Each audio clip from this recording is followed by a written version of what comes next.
بسم الله الرحمن الرحيم كلنا معنا ونكسن دعوة يعني كسر دوادا برامج كارا أو أنا قاعد للدونو دبتوين كدعاء سيدا مسيبوين كبيردا يو بركعياش أو كوبا ديجانا دان حد أنقص سجناي كوفر قلبت برامج كبحاي برامج وحيقول قيب جل يا عبد عدو أو كم ده سياسيين تا كوفر قلبت يو سيدو كلا وحيقول قيب جل يا لول إسحاق آدم أو كسرت أورد بالشدة ريتك iyo xasan cabdi maxamed wasiirka wasaaradda warfaafinta maamulka koonfur galbeed dhamaantiin marka hore soo dhawaada okay marka hore waxaan su'aasha ku bilaabayaa wasiirka wasaaradda warfaafinta maamulka koonfur galbeed oo barnaamijkan dawladda martigelinaysa wasiir soo dhawow marka hore su'aasha ugu horeysa aan ku weydiin doono waxay noqonaysaa dawladda door intee leeg ay ku leedahay ka jawaab celinta masiibooyinka dhaca iyo xaaladaha degdega ah بسم الله الرحمن الرحيم الحمد لله والصلاة والسلام على رسول الله وأكون هذا علينا أديك يو تي في اس تي ان أو حرنتو سنة أيتها نيروبي كلن كان دود وداقة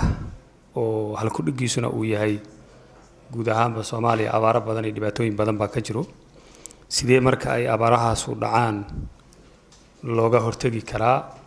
sidoo kale waxaan u mahadcelinayaa martida ay qayb galaysa dooda Abdi Cadow iyo Luul ayagana waxaan leeyahay soo dhawaada sida la ogyahay Soomaaliya 1991 bay ahayd markii ay dawlad la'aan ku dhacday intii ay dawladii Soomaaliyeed 1960 ilaa 1990 inta u dhaxaysay dawladnimadii jirtay Soomaaliya waxaan ognahay in abaaro badan ay soo mareen guud ahaan bagayga Soomaaliya sideetamayadii sida aan taariikhda ku hayno waxa jiray abaaro aad u fara badan oo guud ahaanba dhibaato u geystay gobolada bariga Soomaaliya iyadoo aan ognahay dadkii Soomaaliyeed oo deegaanadaas ku noolaa intooda badan in dawladda Soomaaliyeed oo xilliga jirtay oo madaxweynaha ka madaxweyne Maxamed Siyaad Barre Allah u naxariistay dib u dejin loogu sameeyay gobolada Jubbada Dhexe iyo gobolka Shabeellada Hoose intaba abaaraha waa dhacaano wadamada iyo dawladaha caalamka ka jira abaaruhu waa ka dhacan laakiin haddaan la helin dawlad hanan karto hogaamin karto marka ay abaaruhu dhacaan inay u samayso dadkeeda dib u dejin iyo in dadka abaaraha ay ku dhaceen waxyaabaha ay u baahan yihiin oo dhan ay u samayso dhibkeeda ay leedahay marka Soomaaliya dadka Soomaaliyeed waxyaabaha ku keenay inay jilcaan oo marka ay abaaraha ay yimaadaan ay u nuglaadaan waxa sabab u ah guud ahaanba dawladda Soomaaliyeed oo aan heli karinin awood ay ku kaafirayso guud ahaanba dadka Soomaaliyeed meel walba ay joogaan marka masiibooyinka dabiiciga ah oo rabbaaniga ah oo sida abaaraha ah marka ay dhacaan inay kaafin karayso waxaan ogsoonahay dadka Soomaaliyeed maanta saddex shay baa isugu timid waa mid dawlad Soomaaliyeed oo wada kaamili karto geyga Soomaaliya haday tahay dawladnimo iyo haday tahay waxa ay dadku u baahan yihiin guud ahaanba dalkeena kama jirto dawladdu waa ka jirtaa laakiin tabarteedu aad ay u yartahay sidoo kale meelaha qaarna inta aan ognahay meelaha aysan dawladda ku haynin waxa gacanta ku hayo shabaab oo dhibaato badan u geystay guud ahaanba dadka Soomaaliyeed oo ayagana u sii jilciyay abaaraha jira oo ga faa'iideystay dadku inay dhibaatoodaan iyana dhib kale oo weyn ayay gaarsiisay sidoo kale haddii Soomaaliya laga caawin lahaa abaaraha iyo dhibaatooyinka jirana hay'adaha caalamiga ah oo la ogyahay wadamada dawladaha lehba in marka ay wax dhacaan ay u soo gurmadaan ayaga laftirkoodu soo jiidasho badan ma sameyn karaan marka hay'adaha laftirkoodu waxay ka baqayaan in dhibaatooyin la soo gaarsiyo waxay u baahan yihiin deegaan amni uu ka jiro hase yeeshee ka hortaga abaaruhu sideedaba marna waa laga hortagaa oo dawladdii markaas dalka ka jirta waxay u diyaar garoobaysaa lacala hadday wax dhacaan in la heli karo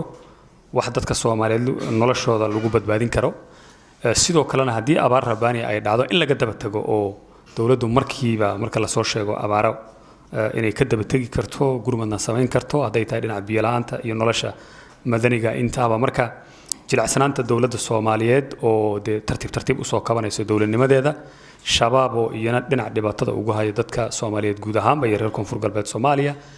iyo hay'adihii caawin lahaa dadkaas oo iyana shuruudahoodu ay ka mid tahay in amni la helo deegaanka ay tagi lahaayeen iyo responsibility-ga hay'adahaas ay dawladda qaadi karaysa marka sababahaas oo isbiirsadayba guud ahaanba dadka Soomaaliyeed aan dareemayaa aana isleeyahay in dhibaato badan ay u keenaan marka waxa lagu baahan yahay marka dawladda Soomaaliyeed in istaraatiijiyad la taaban karo oo nooc walba leh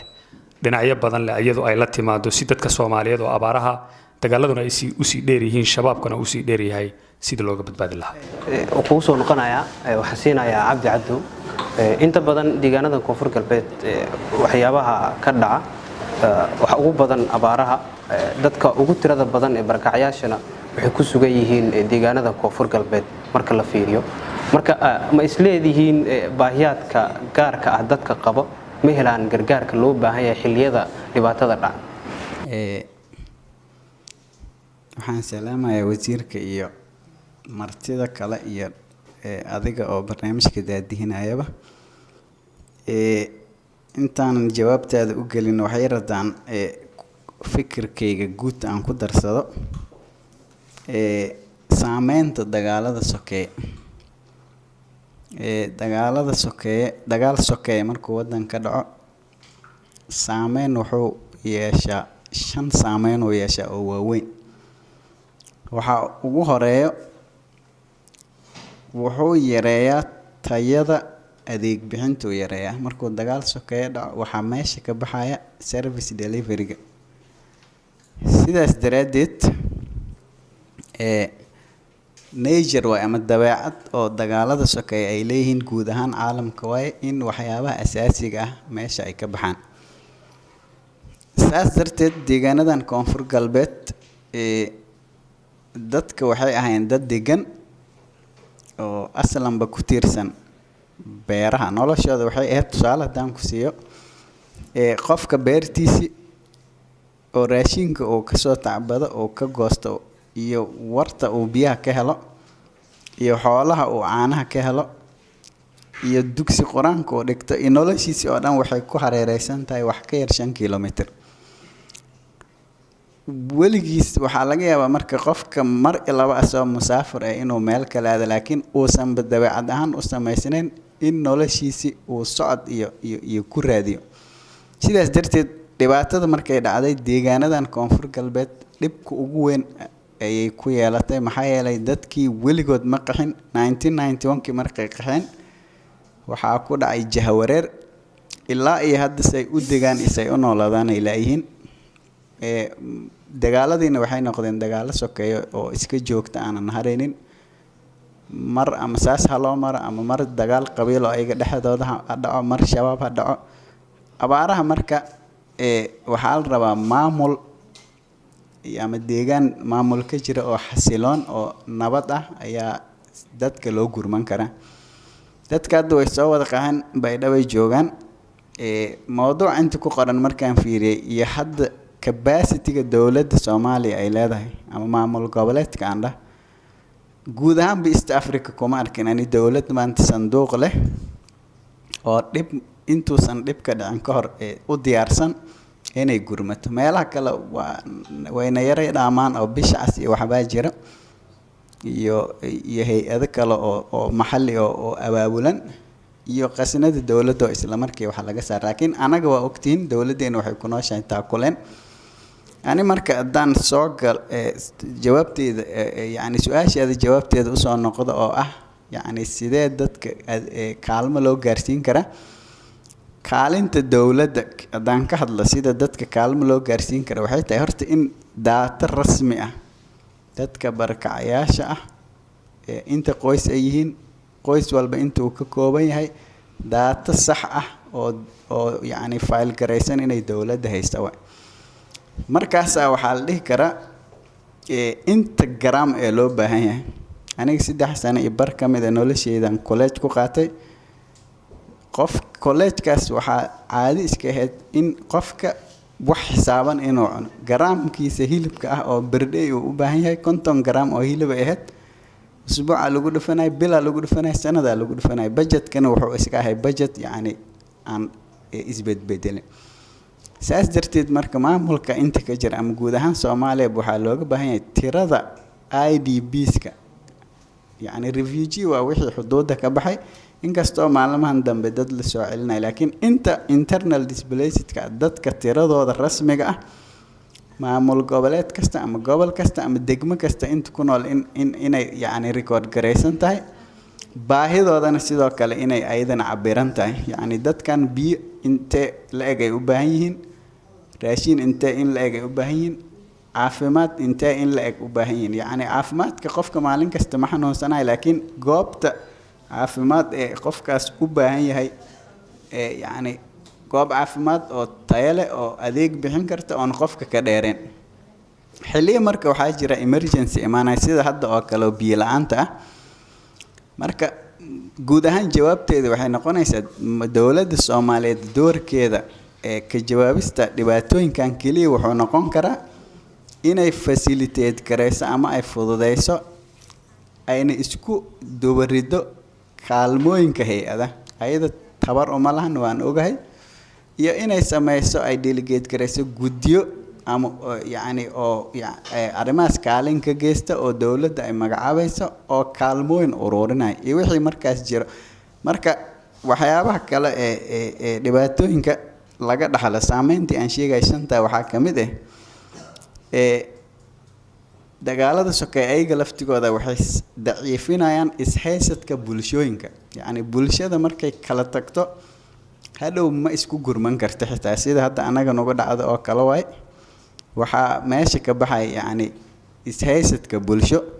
sidoo kale financial management system waddan markuu burburan dhaqaalihiisa maamulka aada u xumaanaya corruptionka badanaya saas darteed marka gargaarka yacni buugaa jiro ay qortay gabar oo Zambian ah oo World Bank-ga u shaqeyn jirtay oo magaciisa la oran jiray dead aid loo bixiyay adeega kaalmooyinka ayagaaba ahba meesha ugu musuqmaasuqa badan marka maamulka jira waxaa laga rabaa inuu la xisaabtamo dadka u shaqeeya hay-adaha iyo qaabka hay-adaha ay u shaqeeyaan priority-ga dadka u baahan yahay in bulshada ay ka timaado maamulka ay ka timaado fulinta marka ay timaadana kaalin ay ku yeeshaan si wixii markaas la bixinayo yacni dariiqa saxda ah ay uga baxaan qofka u baahan ee loogu talagalana inay si sax ah u gaareen loo xaqiijiyo waa mahadsantahay waxaan siinayaa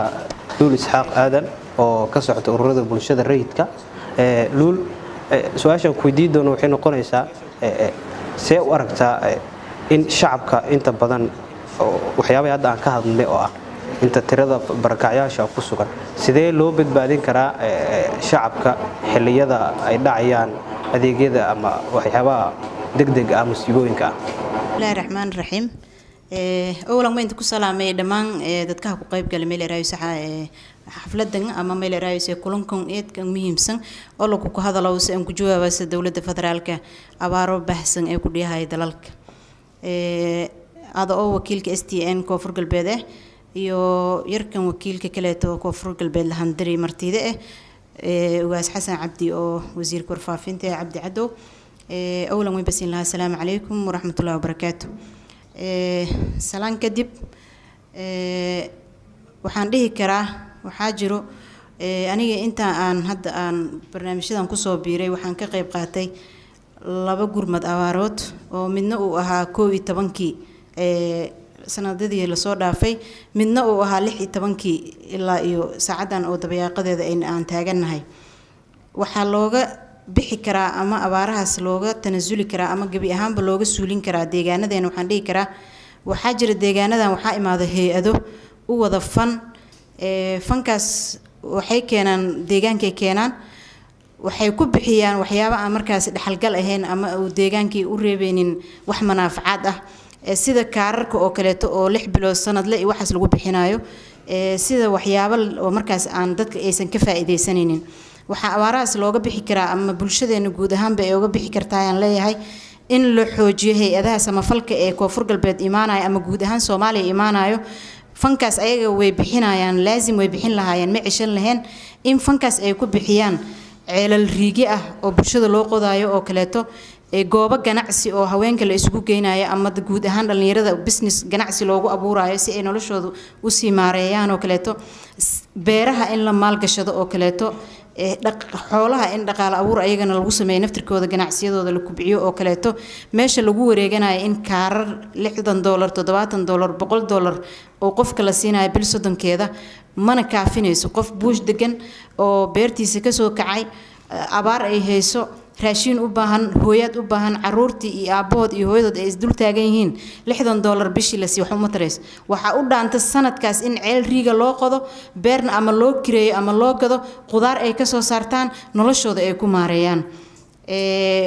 halka lagu wareegan lahaa in kaarar daciifnimo lagu bixiyo halkaas sano lama baaba'ayo waxaan aaminsanahay halkaas sano inaan la baaba'inin maadaama wakiilkii dawladda uu nala fadhiyo wasiirka waxaan leeyahay hay-adaha ha lagala hadlo barnaamijyada daciifsan ay ku bixinayaan budgetka ay keenayaan deegaankan koonfur galbeed hadda aan ku sugannahay waxaan leeyahay waxyaabo dhaxalgala oo bulshada dhaxal u noqonayo ama dhaxal reebayo ha loo sameeyo bulshada mar kale waxaan kusoo noqonayaa wasiirka wasiir inta badan deegaanka hadda aan ka hadlayno waa koonfur galbeed dawladda marka ay abaar dhacdo ama masiibooyin ay dhacaan maxay ka qabataa oo balan ma jira waxyaabo u qorshaysan oo ay ka qabatay ama hadda ay qaban doonto abaaruhu waa masiibo rabbaani ah oo wax ilaahay subxaanahu wa tacaala asaga uu roobka xilliguu doonana keeno xilliguu doonana uu siduu doono u maamulo maamulka roobka ilaaha iskale waxaan rabaa abaaruhu horta guud ahaanba markaan ka hadlayno Soomaaliya gaar ahaan gobolada koonfur galbeed Soomaaliya waxaan ogsoonahay dadkeenu waxay isugu jiraan 3 qaybood oo kala duwan waa marka ugu horeyso dadkeenu waa xoolo dhaqato sidoo kale haddana dadka iyagu waa beeraley sidoo kale dadka iyagu waa dad aan xoolo dhaqatana ahayn beeraleyna ahayn oo de iyagana ku nool kuwa xoolaha leh iyo kuwa beeraha leh wixii ay tacbaan oo dalaga marka ay soo saaraan noloshooda sidii ay nolol maalmeedkooda ooga heli lahaayeen marka haddaan dib u laabano 2017 ilaa 18 horaanteedii waxaan aad u ogsoonahay gobolada koonfur galbeed Soomaaliya iyo Soomaaliya oo dhanba waxa ka dhacay abaaro aad u weynaayo guud ahaan Soomaaliya oo dhan saameeyay dadkeenu waxay ahaayeen marka dadka aadka ugu nugul maadaama ay xoolo dhaqato beeraley yihiin in beeruhuna ay abaarihii ka galaafteen sidoo kale xoolihii ay dhaqanayeenna ay u suurtagali weyday inay sii noolaadaan hase yeeshee maamulkii madaxweynihii hore ee koonfur galbeed Soomaaliya xilligii uu joogay inkastoo de capacity-ga waxyaabaha ay dawladda qaban karto ay aad u yartahay dawladdu ma heli karayso imkaaniyaad kastoo loo baahan yahay laakiin gargaar dadka Soomaaliyeed guud ahaan dadka reer koonfur galbeed Soomaaliya ee gudaha dalka iyo banaankaba jooga ay ka geysteen deegaanadan iyo dawladda oo lahayd hagida iyo hogaaminta sidii dadkaas loo caawin lahaa waayay inta aan siin Cabdi Adow iyo Luul waxaan rabaa inaan siiyo bulshada ka soo qayb gashay oo inta badan barnaamijkan nagala qayb galay waxaan rabaa cidii su'aal qabto inay gacanta taagto oo ay weydiiyaan mas'uuliyiinta nala joogta awlan assalaamu alaykum warahmatullahi ta'ala wabarakatuh magacayga waxaa la yiraahdaa Abubakar Sayid Usmaan waxaan ku noolahay magaalada Baydhabo badanaan waxaan ka shaqeeyaa arrimaha bulshada marka laga soo tago shaqadayda caadiga ah su'aashayda waxay dhigantahay sidatan waxayna ku aadan tahay marka koowaad Cabdi Adow waxaan ognahay inay jiraan hay'ado fara badan oo u istaaga arrimaha bulshada markaad fiirisid the number of stakeholders tusaale markaan u soo qaato magaalada Baydhabo joogaan iyo the responses are not equivalent marka sababaha badan waxa sababo response oo the real time oo imaanaynin oo tusaale markii hadda ay dhacdo abaar oo dadkii beeriga ka soo qaxaan oo magaalooyinka ka soo qaxaan xilligii la rabay inay abuurka la siiyo oo beeraha ay u laabtaan ay taabtaan waxaad arkaydaa in bil kadib markuu roob da'o abuurkii la bixinayo oo hay'adihii abuuradii bixinayaan ayadoo la rabay in xilligii jiilaalka ka hor in la beerto oo roobku uu masigida ugu yimaado ayadoo dhulka ku jiro roobka ugu yimaado marka dawladda ayadii waxay mas'uul ka tahay projectan bixinayaan waxa keensaday hay'adaha laakiin waxaa la rabaa in monitoring gareyso hay'ad dawladda oo dadka loo jawaab celinayo ilaan waxa mas'uul ka ah dawladda in hay'adaha kala hadasho waqtiga la bixinayo response in waqtiga real time ku noqdo maxaa u diidan dawladda inay markasta hay'adaha kala hadasho inay macnaha hay'adaha ka jawaabaan waqtiga looga baahnaa kaleeto waxaad arkaysaa in waxa hay'adaha keenayaan macaawinahaas magaalada Baydhabo tusaale markaad joogtid waxaad arkaydaa naagaha qaadka gado iska soo qaadanaya saliidihii iyo ee raashinka iska soo goranayo laakiin the right beneficiary uu ka gaajaysan yahay maxaa sababi kara in dawladdu aysan monitor gareenin barnaamijyadan aysan u kurgelin aynan ogaanin teeda kaleeto hay'adaha badan waxay qaataan the same mashruuc ay qaataan mashruuc ay dhan waxay wada qaataan hal mashruuc tusaale protection markaan ka hadlayno hay'adaha dhan waxay wada qaataan hay'adii waxa tusaale waxay soo qaadanaysaa 1 milyan mashruuc ah halkii milyan way kala qaybinaysaa midna waxay u qaybinaysaa protection midna waxay u qaybinaysaa caafimaad hay'adii kala imaanaysa waa sim waxay arkaysaa 30 hay'adood oo ku wada shaqeynaya magaalada Baydhabo kaliya caafimaad marka maxaa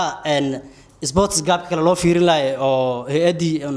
mashruuca ugu bixinaysaa caafimaad ayadoo 10 hay'adood oo kale caafimaadkii wada haystaan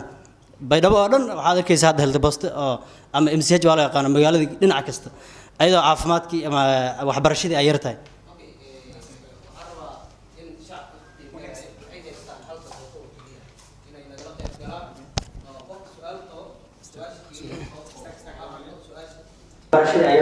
okay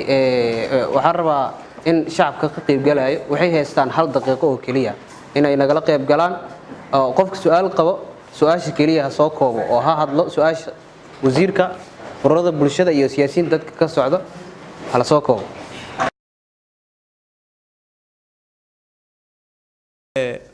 wasiir may su'aalan qabe maamul ku gutaan dawladtaan madaan su'aal siin warsada ML ku gudube nolole abaarti hata la dhaafay meega ku faa'iidi abaar walka ka saaray malka faa'iido laakiin mayl saray su'aal li sorto meeta abaarti hata la dhaafay meega ku faa'iidi leeyahay dadka xililku weydiyaan xililkan ku lanka jeeleel weydiyo meenka badanaha haan oo gargaar samafalkan badan wala lan weydiyo may baaha silanda nololo may leeyahay dadkaasay tii oo dhibaataysan marka ML ku gudube marka tan oo abaartan hata dhaafan meel ku faa'iido tan kale may faday su'aal kale diyaarangatina hadii xukuumaddan iyo maamulkan cusub hata horta handareer dad oo ogol gargaarka lunsuubiyo may leeyahay dadka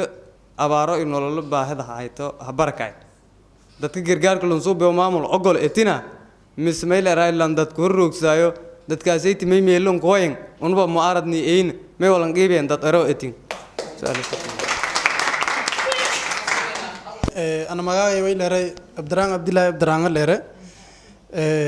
سؤال كله وزير كله كسعة تدسم قربي أن ورصدي سؤالي ما يتا ما دام كونفور قلبت لما كنت مي تضبط إلى لما كنت مي سيد كي هذا كشاك دي إني هاي تميلان كبدن especially بايدبا ميلان كبدن أو بلشلة كقابل أو حقحدي دولة ما إنكو قرشيسن بلشدي حقحدي إني ميلو جولا كناغا تسأله baydhabo may roogde ilaa iyo konton iyo dhowr hay-adood roogan antaas hay-adood roogan dawladda qorshaytay iniya shaldajiida maamulka intiis kala sida gobolu maamulkiis inta kale in shaldajiido shabeellada hoose 30 hay-adood seew boqol intan seew bay intan rooga dawladda qorshe noocaas diyaariday hoob aan diyaarin may ku ka aadan bulshada inta degan إني ما يلرهاي كوقي ودمدي تيو كناغدان مس دولكيو هكو قاحن كناغدان بسم الله الرحمن الرحيم ويتاويه أداي مركي أنا كهذا لاي إن أنا دوغي كدرس دي أنرت ودن كان ودن دجال سكي كوباهايو ويلي كوباه ميركوران أداي ويشجعهن شان سامين ودجال كسوكي لكو دهلا مستقبل سوقي إسيهم ولا معاملوك كدار أدوي شجع فدايها أدل فدا ودن سامع لإني دتشي نولليتيو رنتاهي تدبلن كناقل فدا وين مهمها سيجس آرس والليرة ودن مدن أولك أبلاي كريها دجال كاكو بهن كينغدوم بوي صوت سودان هايت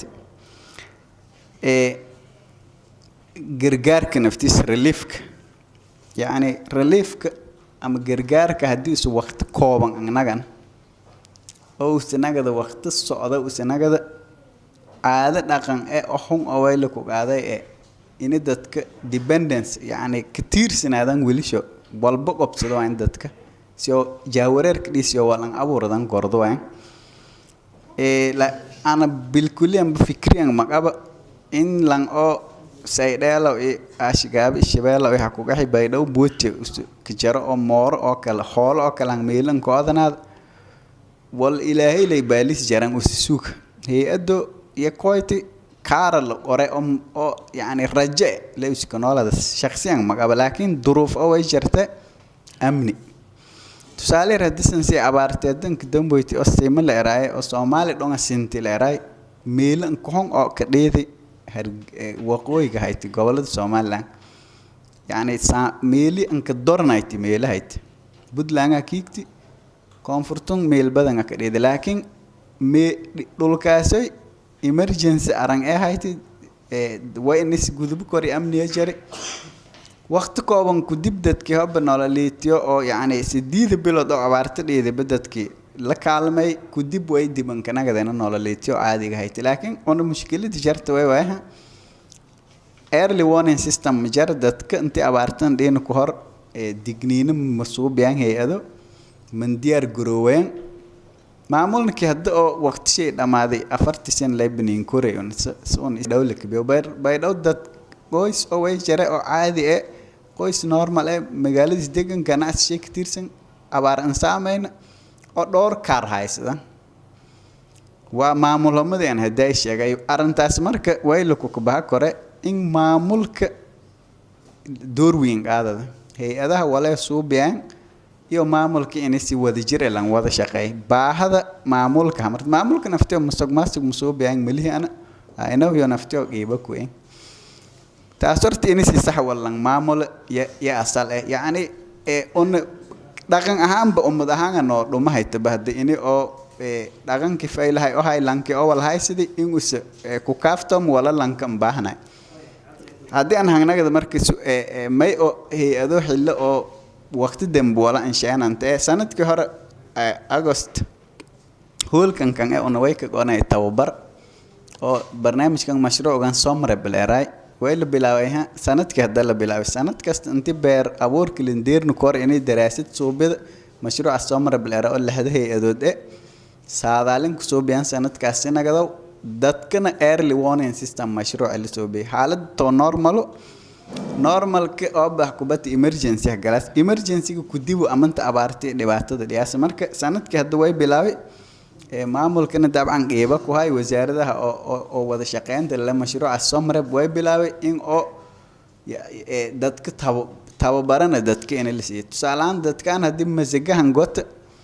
مسجدي سلامركي واستعمالي أو رجيس التسوق لك ودي دي بلكي حوالي لسكوك دي أبار مركدي ده لانكوس نفتيس شخصيا حتى دتك من ديار جروين نفتيو إني أو يعني ريسورس يو هاي سدان كويس أهان إني وسي صح أن كذا ما حتى من كذا ما يمرك وحيابها سوي والعمر كون أو جوكته برنامج جوكته أو بلشة معمول كه معمول نويس إن شيء جيك أندون ديار يرى أنا أنت مركي وزير كل كراب معمول أو دتك نول اللي أقوار أبو أول شيء واي دولة ده هوسو ولا أمتك ورق أبا وايها دولتان هوس أو بلشيد كهيرن أو ظروفت جوكتة أكوارق أبا إيه ده ما تنتين marka waxaan siinayaa wasiir su'aashii ahayd maxaa qorshe jira oo in heedaha la kala qaybiyo oo ahaa dawladihii nagala qayb galay barnaamijka heedaha kaliya wuxuu ku kooban yahay sida hadalkiisa uu u dhigay deegaanka marka xarabna su'aalaha uu weydiiyay jawaabaha هذه اللغة اللي بدلت عنين بدل ذي مجرد ويلي أرنه ولي فذي ورت هي أذو إذا تكها بقت على الدولة أنت بدنا نسلجوا مقالة بيدو هيدو ما يكلف إنه يوم بيدو كويانو أنت هم بعد ذا وري وها سلج الدولة مقالة الدولة دجنايتيو مركا هيدو ولي يكلف فيه إنه الدولة دي حريرها لسوبيان حرنت الدولة كويا مدن كوريت بيزك يوكو هايان أما يوم مديو داد عاوي هايان يو سلجوا إني أنت نجدا أما مهمة تأمسنا داد كها بقت على يو بلدان تكال كوكويو أما بقول كوكويو أما الشباب اللي هوس كوكويا إني يونا من أرجع إني مقالة بيد وقت مقالة دولة دجنتها هاي دوجين دجنين يك كل فاس إني يونا أنت هيك سدانو أنت كويا دولة دنا إني سكوميل جاري أنت أنك شجعت iyagoo caasimadii baraawana kanigoo ninjarta seedowsha oo ilaahay rob in inta ka shaqayta muhiim marka macna badan masuubiyaas hay'ado ma bay dhawaan kooye macna badan masuubiyaas dawladda ma bay dhawaan ka shaqayta macna badan masuubiyaas dadka ma bay dhawaan in bogtaala maadaama imkaaniyaadka magaalada an ka fayl oo geeka nasiibka aan waalidka bay dhawaata dadka inta kooya marka magaalada bay dhawrta nasiibka salata bogtaal badan ol badan iyo badan dadka bogtaaliya ya martigelidi dawladda koonfur galbeed siisin ogdam tabartiye eedan yarta wadankan dhowr sano dawlad laan hay muddo 4 sano ee maamul adood oo balaaw ee deegaanka yalla ku xiray maamulkaas sidii hoo buusan helna sidiyaaba ma shaqeey karo tan kowaad wali waa sidii insha Allah maara managerta wala jaray wala erow dhaqaalaha wala erow la mada wala jaray amni la erow haddii amni lan helna haddii dhaqaale lan helna amniga wali ka hirinya in dhaqaale la hela dhanka askariga ee shaqaalaha dawladda ee waxa shal duwan oo amniga ku shaqeeyo wali in baahanya in dhaqaale lan hela ugu yaraan guna u sahla haddii askariga dhaqaale lan helna hatana amniga mal sugu karo lamaadaasna wala aska haay karo galantoona amniga ka haay karo galantoona ka haay karo dhaqaalihii wali waha in la hela siyaasad degan oo amnigana galanto ka haay korta dhaqaalihiina galanto ka haay korta lamaadii waba maamulo korta marka wasiir waxaa jirta su'aal kale oo waxaa jiray 3 su'aalood ku yaala oo dadweynaha kala weydiiyay su'aashu waxay ahayd sidee looga gudbi karaa abaarihii la soo dhaafay maxaa laga faa'iiday oo loo maleeyo abaaro walba in wax laga faa'iido marka waxa ku jirtay su'aalaha lagu weydiiyay marka waxaan rabnaa su'aashaas jawaabteeda iyo waxa kale oo jirta bulshada inta ku sugan oo ah population ugu badan barkacyaasha ku sugan deegaanka oo waqtiyada abaarta marka la gaaro oo waqtiyada oo la rabay in beerahooda ay tacbadaan loo keeno hay'adaha ay u keenaan waxyaabihii markaasi sida dhacdo iyo waxyaabo noocaas ay u keenaan marka waxyaabahaasina dawladda maxay wax uga qaban weysay su'aalaha ku jiray ku weydiiyay daawadayaal marka waxaan rabaa in su'aalaha jawaabtooda la soo koobo si aan fursad kale u siino anaga fursad kale waa maasantii marka fursadna si wali waha wala an ka horeey abaar ee dhibaato hooba jarta kaalmo wala baahanya wali qaraanayni kaalmo la baahanya kaalmada dawladda wali sheegnay inay tabartiya yarta tabardaro isku jarta oo shaleediya iyo walban gobol kor wali kala sheegnay inay abaar jarta abaar hooba la arag wala mana laahay ku kooyo dawlad tayale tabarle awood la gudahan Soomaaliya ba kaafi korta abaaro jarta ku hortagna suubiyo korta ku daba tagna hadii wal dhaan suubiyo kortona dalka ma ku jarto koonfur galbeedna dawlad awoodaas leh ma ku jarto waxyaabaha madii abaaro dhiyayaan oo dadka la gobadaana ama dadkaan ka kaalmayaan inta badan wali waha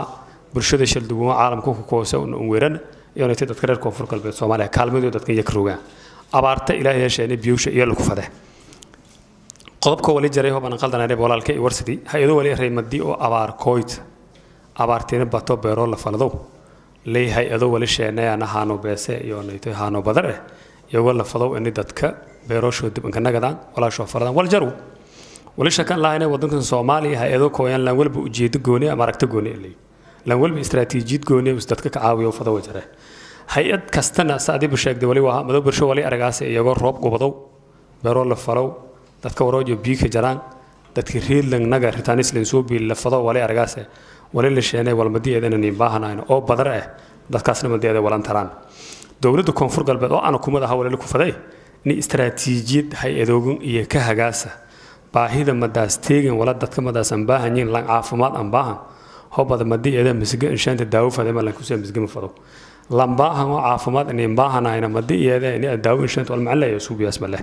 hagida iyo hogaaminta istaraatiijiyada hay'ado ka shaqeeyaan sidii iyo mudnaanta in shalleyn baahida dadkaan unina noo faday waliba horraagna ka shaqeeyna hatana maamulkan cusub oo Cabdulaziz Landoorade wali ku rajeeyana inuu san dhagan nuglaado doona waxyaabaha bulshada habaraka ay dalkan roog iyo haan kale oo dalka degan wala iyo fadaan ku jawaabsho isuul ku faday marka unina noo faday ka dawlad haan in una la koyna istaraatiijiyad un hadii hay'ado nahagaan hay-ad kasta dalkan isku koyto walaaga ee fadaas dalkanka soo bisa dowladnimo ma jaraas laakiin hay-ado wali la faday in dowladda haado korto dowladda haaga korto hay-ado iyo baahida dalkan in sheego korto walaay geeka lambaahanyan haanga lambaahanyi tar haddii ay lambaahanyi walaay barra lambaahanyan bara dambe lambaahanyi leer abaarta seel ku horseeda horta ilaahay ku tuugan inay abaarta usu ku horseeda roob u sii abaartan u sii wali lambaahanyaa wacyigelin badan in awareness badan la suubiyo dadka la wacyigeliyo saad ogdaaba tuulooyinkii iyo baadiyadii meelo hore la ka dhagday meelo beerogii waroogii wala ku bagtaalay magaalooyinka weynana iska kooy nabaad guura deegaankaas ka wali lambaahanyaa in awareness campaign la suubiyo waliba dowladda hagaas oo dadka ka hagaasa la kanaga dadka iyo email iyo shalay ku kooyan anti iyo deegaanada ku kunagadaayna dib u dejin rasmi ah la suubiyo bilooyinka iyo dhabtooda marka madee la haskado duuba guud ahaanba dowladda koonfur galbeed Soomaaliya la ku fade hagidda iyo hogaaminta istaraatiijiyadda hay'ado dalkan rooga dadka Soomaaliyeed iyo ka kaalmayaan gaar ahaan reer koonfur galbeed Soomaaliya in la ku aqoonsan rabaa inaan su'aal siiyo Nuur Isxaaq Aadam oo inta badan deegaanada koonfur galbeed waxaa la sheegaa inay tahay meelaha ugu adag abaaraha ka dhaca sanad walba inta aan la gaarin abaaraha tusaale waxaa dhaca wacyigelin badan oo hay'adaha qaramada midoobay xitaa ay ka hadlaan oo ay dhahaan sanadkan waxaa laga yaabaa inay dhacaan abaaro noocaas sida tira intaas leegan inay saameyso marka haddana sanadka marka la gaaro ama waqtigii la gaaro waxaa dhaca tiradii la sheegay tira ka badan inay saameyso abaartaasi ma waxaa la isdhihi karaa wasaaradaha ka jira maamulka oo khuseeya arrimahaasi ama maamulka uma nuglaanayo ama ma dhageysto waxyaabaha markaas la sheegayo si wax looga qabto mise bulshadana kaalintii looga baahnaa kama qayb qaataan marka maxaa arrimahaasi looga hortagi karaa oo haddii la sheego abaar si loo sameeyo ka hortag oo dadkuna ay u badbaadaan bismillaah qadir iyada ma santo wasiirkii Cabdi Cadowna sidoo quruxda badan leeyo dooda indaadii hayaan meel raayisay aan kuma hadnagay iyo bulshada su'aalo quruxda badan leeyo warsadahayaan wayba ertayha wayba sheegana caalamka wayba sheegana abaara in hadareeran sanadkan way u baahan doonaan aan horta walaagay ma baaminsan in abaar dhii doonto usu qof saadaliyo ma aaminsan taas ilaahay ka shaqul leh haddana markii la saadaliyo حقيقة إنه جالك دينه مل الرئيس ولا جيدا هالشك دي إنه مل الرئيس الدفاع كسي قالنون والكفيلة ديني عن شريعة الإسلام ما أقول مركز أسوق جذبة حقيقة ما ملك كفر البيت أفرسني هجري أفرتي سنة هجرينا والنقبضة والنمقبنا وحيابها قبضي لك جولة سدية ولكم مدها ودن كان قاعد الدولة أنكو جرفنا أمام الأنكو جرفنا صدق روح ذبضنا ونقلبتن ضوضها يعني بمن ضوضة فن isbarbaryaacigi iyo isdhaxyaacigi hordaan jarjaray iyo jarafadi saas oo kale bulshada yoona kaalantiyo iyada meelon kuma qonta dawladana kaalantiyo iyadan kuma qonta oo dhiniga abaaro taas waliba aan ku dan lahaa bulshada wayba lagu faday xaqiiqdii dadka koonfur galbeed degow ganacsadayaal waaweyn leeyin dal idibada ka ganacsadahayaan dalkan gudaashay ganacsadahan dibadoo ka ganacsadahayaan shakhsiyaad kasta oo noomid meel walba ka sheegay oo hadda geek inta hadda ka fadhiyaan bil kasta hadii $1 uu is saarna sanadkii baa safaylanagadaas bulshada way bal ku faday inay account-yada ka tala galaasiyada lata oo ya dawladda la indhoosha inkajeed because dawladdu howlo badan ka mashquulsanta siyaasadda ka mashquulsanta waxyaabo badan ka mashquulsanta laakiin wala faday bulshada inay ku taxadirta iyo infeejignaata كيد لهات أو مل رئيس سوسته ينفتي إسكتلا طلفه دولة نقول لك فذي إني هذا الصوب جدي برنامج كاسي ما دام أوارو سامين تلي يكفر قلبت كبد إنه هكذا نقدر هيان إني جدي صوب ده برنامج كاسي أو مل رئيس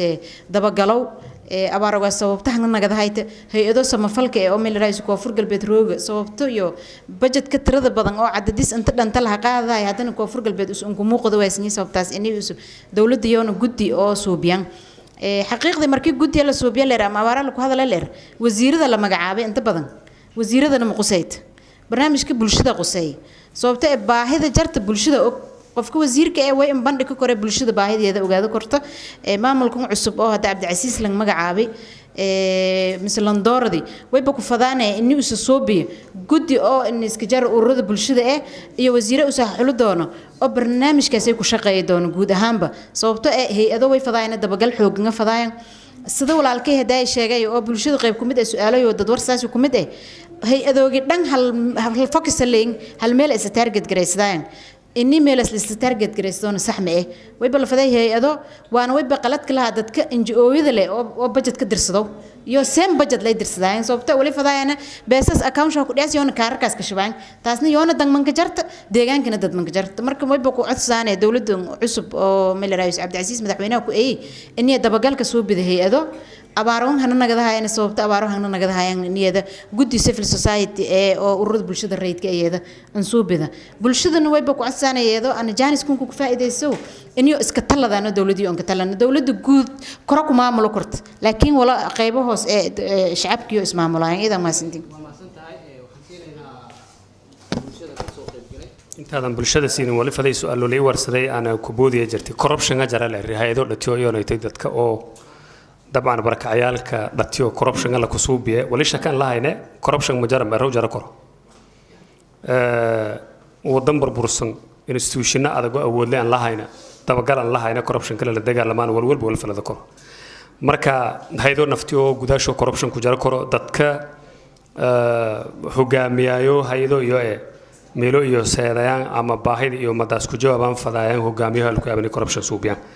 marka dawladda koonfur galbeed Soomaaliya oo aan kumadaha yalla ku faday in ay ogaata waxyaabada baahida oo dadkan fadaayno dalkan la sheena magaaga umatanka kooyo sidii la faday meel la faday indeero hayna meel la faday wal injiyo hay marka kulli madaxweynaha cusub wali ku rajaan inuu commission magacaabo doona oo commissionka abaaro koreer koonfur galbeed Soomaaliya la rabo oo mustaqbalka ana rajeeyo inuu isu magacaabo doono commissionkaas inta badan shaqeeda ya la wadaag ya gobada doona صح واي مدي أبارديدا دولة هجدي هجامين ثلاثة قالني بدنا هجرايان هيدوجي هجرايان دتك ديجان كان لا دي هجرايان كان استديا هجلاسة لان ول بيني سدت كاس عاوي وفده ولي رجعنا ولا مجاج مطلق هلو هدي corruption جرون دولة إني كل دجال أنت هدي إنجرنانا تتكلم كتلا علي مساكين تاعي مجاشو ولا كشين إني ولا يوديره مركب corruption مجرى مدون بيركون جركورة كنت بقال دولة الكفادة ماستي qof walba maqaamku ku fadhiyo title-ku ku fadhiyaan ku salaama su'aasha aan qabo waxay tahay luul haday iyadoo comment bixinaysa waxay jiray ii sheeg sax way jirtaa hay'ado imaado waxa jiro dadku ku mashquuliyo kaarar dad xitaa jiro inay beero abuuro karaan dalag ay abuuro karaan wax walba abuuro karaan ay doorbidaan inay sugaan kaarka la bixi doono bishan qof walba wuxuu haystaa 10 kaar oo leeyahay aniga xitaa iska daa wax kale magaaladii hadda dadkii yaraayo adeegaha lama helay waxay ku leeyihiin marka adiga bil 100 isiinaysa bil gudeed 500 aan helay 5 kaar haystaa ay ku leeyihiin marka maadaama tihiin ururadii bulshada oo ka jiray koonfur galbeed gaar ahaan hadda caasimadii tahay koonfur galbeed ee Baydhabo ma isku daydaan inaa wacyigelisaan qaxootigaas in ay abuuro karaan dalagooda oo mar kale aysan hoorsanin gacmaha ay abuuro karaan dalagooda oo ay u laabtaan beerahooda meelaha ay ka jirto iska daa meesha ay joogaan IS ay joogaan hadii laga baxo iska Baydhabo eerideeda xataa beero la abuuro karaa jiro ma isku daydaan inaad tagtaan meelaha qaxootiga ay degan yihiin aad wacyigelisaan aad dhahdaan wax waad qabsan kartaan qabsada midda kale aan qabo aqoonyahanka noo fadhiyo koonfur galbeed aada cadow ay ku socotaa taasoo ah maadaama aqoonyahankii koonfur galbeed tahay ma isku daydaa bulshada reer koonfur galbeed gaar ahaan dhalinyarta inaa maankooda dhistid because aadanaha asaa isku tashto ma ahana hay'ad hadii la sugo maanta dhan waxa la corruption jiro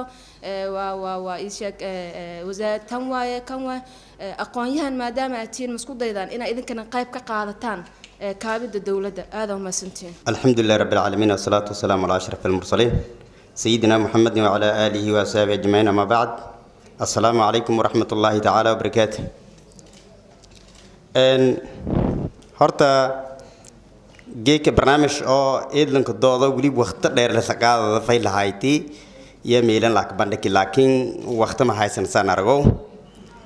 laakiin waliba jeelada lahay dadka su'aalo qoseeye misarimo hanga qoseey in fidiyaan wasiirkan warfaafinta shaleys fadhina faylaado fadhi waliba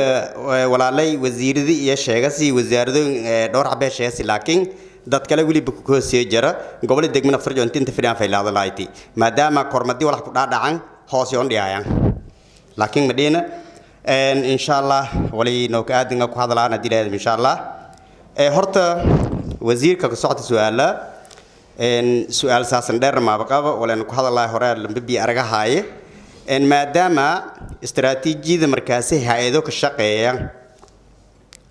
dawladda tilmaamas hay-adoogina corruption justice geeka dhanba hadda dhalinyaradan sheega si bulshadii dhan aragahayd qaabka oo maranadii markaas waliinwada la aragahay walayo markaasi ku shaqeeyaan isku nooc badinin la aragahay hatta bulshada naftarjay kaamamka meelo ka dhisatay ogsigna una may baahan dadkii waroogay oo biyo keediyaan hadayacay xoolagay maranadii meel kasta liin la guur lahaay la barbi lahaay hadayacahay hooba beerta walyarkii kuroogan isu markaas xagoosada harooro kaamamkan rooro way idan fahansigna mar abaar maray dhiyaas dhimala dadkaasi oo markaas barakacyaasha oo roogan kaamamka markaas ku nool maadaama kaar iyo waxyaabo markaasi iska marma dhaafayaan la siyahay istiraatiijiyadii mise waag balaankii hay'ado ka shaqeeyaan dawladda dhiibas mana wada tashi markaas la kaloweeldadow iska deeshana wal dadkaasi ka shaqeysado koran wilisho mise wadanka wal antaro raad ka reebo kor qalab nagatoy markaasi waxyaabo markaasi dalka wal antaro wal ha kor rahiim لما والبا تايتل انتك في السلام انت هل مرة ما اعرف هذي ولا لا iyo ليفو وزير ugaas lema inta inka casuumnay dad badankii oo debate kun discussion ka haya la casuumi waqti daraadeen qoyayaan malaya su'aalan weedada may buu wasiir adigeyga miiska saaran may ba jaray hadda si aan malayaan jiilala ka jar magaalada ambadii majority may buu biilaan jarta dawladda hadda dareerta maamulka hadda cusub qorshe may balaan ay kalatiin jiilaalka hadda dareer ee kan hadda dareera doon su'aalaytaas ka gabaabay ma hadsanta وسي بيكرة إلهي ولك توجانا إن جيلال كروبني كبدلة بيلانتنا مدي إلهي إرك روب كشانو والكون بيشاني إلهي روب فايلو عافمات قبني ومتان إشانو إلهي كتوجان لكن ولي رجاي وزير كمعدن تي بيو كونفور قلبات سوماليا كان هترو ولي هو بحنا كذا أما كان حضر إلى دونه مستقبل ك لما قعبوا دونه نيس استراتيجي دي تتكلم بيلانتا سند ولا بمرول بحكرنا كذا سيد لنكو بحفظي ولي رجاي وزير كويه ونيس وقت بدن قليل دونه ما دام الشغالستي إنك هريت أته تنكال سد ولا الكيب الشاقي صح وايد بدن أو أرنتون قصي سياجري صورة قلم من نقل إني يجيك كويان لكن دولة لانكو بهم الكروج مرتبة بس دلكان كهاينا ولا يجرى أمك جواب كوري آمن سنة وزيركي مو ورباي بان تفديرهد ولا برشو اسكدي إني أنا كوجي جوابه لكن رجع جوجل تان كفيلة تان كوين STN TV لها تايو نيتوي تتكلم أرنتن خصيت إني يو أنا سكشينا دونان قيبو شدبو أرنتن جودهم بيا خصيت أرنتن كله دبو دجنتا dadka habogta alay arladan roog in diblan nagolan faday may qorshe kullatin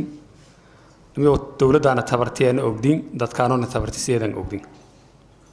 dawlad balaawe dhaqalan haysan amni fayl an hayno dadka habogta alay wadankan kooy dhowr waji ka kooy haano cadaw ha ku bogta alay shabaab ha ku bogta alay meel dawladda roog diya walays arana meel amaan leh la kanoolada kor meel dawlad roog do meel halan bahoy dadkoona duruuf ba haysatay abaar ba helay hoolagi iyo dhagadayn ee beerogya abaar ku nagadaan habogtaalana inta kooy han gudaha magaalada ruugo deegaanka oo degan naftiyo duruufa noocaasi wajaha koran sababtoo ah dadka reer Baydhabo inta badan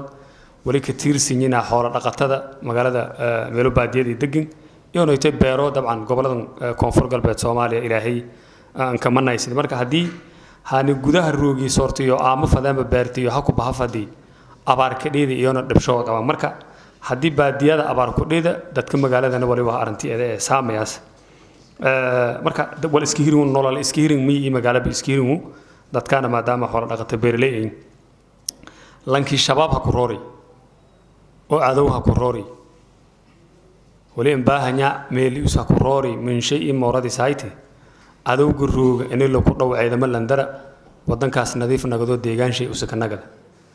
lankii abaar ha ku roori ilaahay deeqdi bii kore ilaahay tuugo roob helo madahro muhiim ah qodobka labaadna wali waa dawladda la ku faday istaraatiijiyadii dadkaas ka nagada fadan dadkii iyo madiyo nagadan dawladda inay ku fikirto waa ku walwalo amni soo meeyay karo nololeeyo inta abaartan la ka jara may iska dibri karaan may ka noloda karaan tabarta iyo inay taagta dawladdan la tan eeda yaan ogdin isku tabar dorogna laakiin se kastaba haato dawladda koonfur galbeed iyagoo kaalmaysidaas shacab shay ganacsatadii iyo inay dadka diasporada reer koonfur galbeed Soomaaliya wali 2017 suurtageliyana dadkii ku bogtaala jari madil ku reeba gudaha koonfur galbeed in magaalada ku roonto la bogtaala madil ku reeba wali suurtageliyana wacyigelin badan ku soo biyana culimada iyo nayta in dargaradka ansurumeena dadkii in iyo gudaha koonfur galbeed Soomaaliya ku bogtaalano deegaanada kala iyo in banna dadka reer koonfur galbeedna madii culimadii dhalinyaradii aqoon-yahanadii dawladda intiiba wacyigelin badan lan soo beelay lankasta deegaanku isuruugo walanka gobade walaa tabaranka kaalmay leerin dhegnuglaadeen dadkaana deegaanadan yordaan ku bogtaala fadeenga yaroogan marka dawladda walantaas ku badan tabartiya ma taagdiyaana ma marka ilaahay wali ku tuugana in oo dadkaanoona dad nabadgelyo ka nool haadaan dalshoon ilaahay barwaaqan ka wala dawladdii horaan ha shaqeeyay wal faylaha qabati madaxweyne Cabdi Aziz iyo nayto istaraatiijiyada uu ka wajaha doona hadii ay dhiniga amniga hadii ay dhiniga dhaqaalaha siyaasadda iyo hadii ay dadka ha bogtaaliba fursada u insiyaana dawladdu sadhiso doona iyo nayto sidoo soo lan wajaha doona iyada maasti bismillaahir rahmaanir rahiim horta ona aqoonyahan oo hay'ada mihiyaan taas ku cudur daarada entity oo aqoonyahan oo jar oo aan kumid ah ma jar lanko shakhsi oo magaalada Tiroogo aha kaalintay shakhsiga taban in ana bartaan Facebook la walka qormismeelo munaasabadu tan amal aan walka sheega ya taban ka koobanta laakiin way faday in ana si kooban aan sheega in badan awal ku sheegnay on am idaacad ka hadalay am TV ka hadalay am meel wal hay ka qoray waxyaabaha oo mujtamaca dhibka ah ama baahan ama inuu isku aransada ama wal ku usu يعني والإسلا قبضان دتك إن بدن أكو هذلني لكن ويفدا إن أنا أحكي جباي أمت أورنا مبيت بادي كور هي أدنى مبيت بادي كورت أمت دولة نميك نولا ذكرت أنا ويكتالي إن دولة نمد اللي دادجي أو معمول أو دولة هاست أو دجمول بأكون فرق البيت أبودنا له يعني تسألان هدين حق آدم عيدا مجرم الدقمول بكون فرق البيت مركز دور دقم شبيلة هاست شبيلة مركز الكرة بكون فرق البيت بديدي عيدا ملي تو براي سيدح بقوله عيدا مداس وجيت كل كلاي واحد تي دقم داس إنه واحد شيء حصليا هدي دقم داس إنه واحد شيء أمني نجت هي هذا هي بس هذا أما بولشيد نفتي أبو دوين هلاسة oo ya ka dhaqdhaqaaqto oo wal ka abuurto oo ganacsi ka soo bid oo nolol yaani ka wajahada oo wal ka saarto geeka hadii oo hakiin gurmata faaho kiin gurmata oo way la kisay qalaba la kisay baldoosada la kisay barakacayaashan oo basharo idinigaasa lan tacbeler baawarka may jeey korata oo kala ku sidee la socotan qaraabada tiita hadii geeka lambay dhaw ka dhimada oo basharo la ku dugo masaayada korta sometimes an nafta ee dheedi bili hadda la dhaafay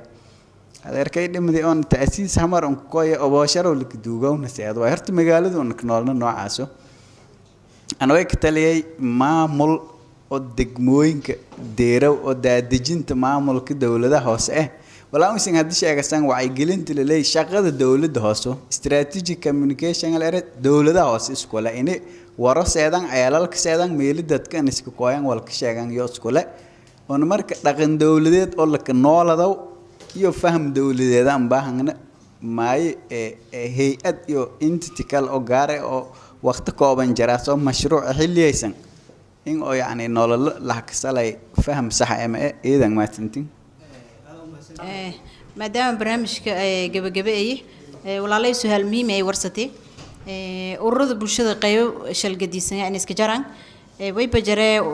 urur oo meel raayis hadda gacanta ka haaya inuu seeda meel raayis kaamamka wacyigelin in soo biyo dadkan inuu dib nagadan lanki awood inuu beero shay ka nagado falado oo abuurada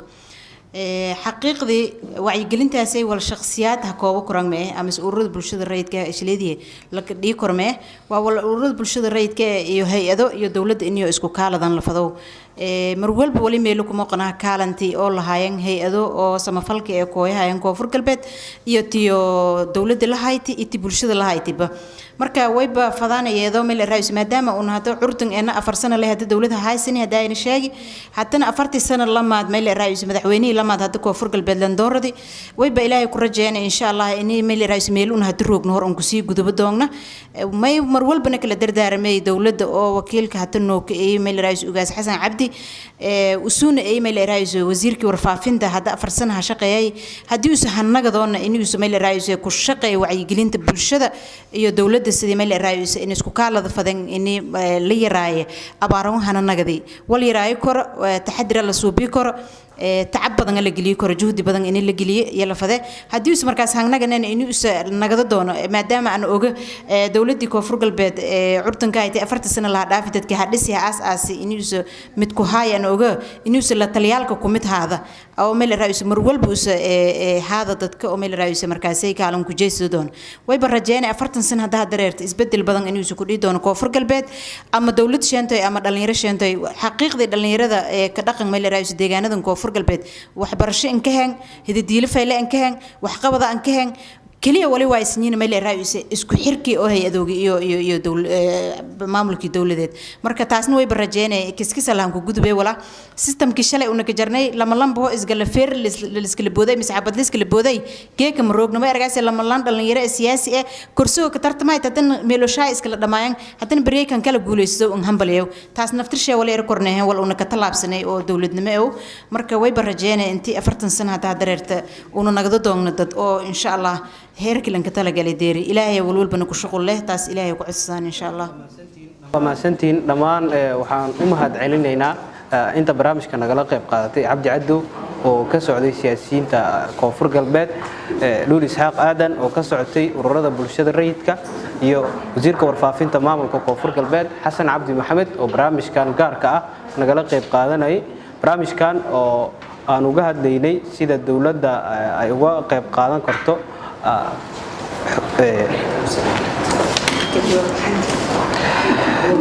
dawladda sida ay uga qayb qaadan karto ama uga jawaab bixin karto masiibooyinka iyo xaaladaha degdega ah dhaca waad mahadsantiin dhamaan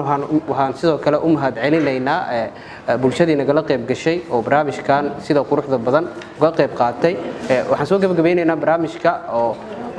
idin daadinaya anagoo Abdulqaadir Maxamed Xuseen oo barnaamijkan idinka imaanay magaalada Baydhabo intaan barnaamijkan mid la mid ah ku kulmi doono waxaan idinkaga tageynaa dhamaanteena isku duban sidaas iyo nabadgelyo wassalaamu calaykum waraxmatullaahi wabarakaatuh